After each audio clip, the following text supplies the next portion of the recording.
Hello, আসসালামু আলাইকুম। সকল কবুতর প্রেমী ভাইয়েরা জানাচ্ছি আসসালামু আলাইকুম। আশা করি সকলে আছেন আলহামদুলিল্লাহ ভালো।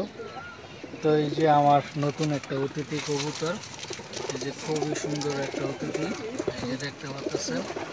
এটা কি কবুতর যা বলতে পারবেন কি ভাইয়া বলতে পারবেন, তার জন্য পুরস্কার আছে, খুব দারুণ একটা পুরস্কার।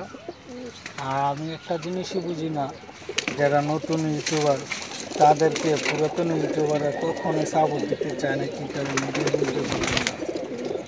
তো আমার একটা কথা ভাই, যাই যেখান থেকে দেখেন ভিডিওটা, অবশ্যই নতুন ইউটিউবারদেরকে একটু সাপোর্ট করবেন, পুরাতন ইউটিউবারও একটু বুঝাই দেবেন এটা তাহলে দেখা যায় একটা মানুষ একটা ইউটিউবার করতে পারে।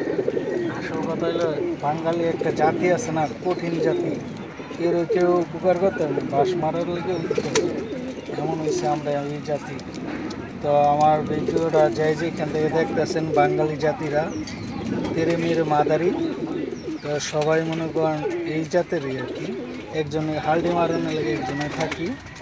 তো এটা কী কবুতর দেখতেছেন, সবাই লাইক শেয়ার দিবেন আর অন্যকে দেখার সুযোগও করে দিবেন, এই কামনা। আর এখন কিছু কিছু পালিয়া বাড়াইছে, মনে করেন 2-4টা কবুতর হলে 10টা 50টা 100 কবুতর হের গণাতেই ধরে না, বেশি কবুতর হলো। ভালো থাকবেন, নেক্সট এইটার পরবর্তী কথা হবে।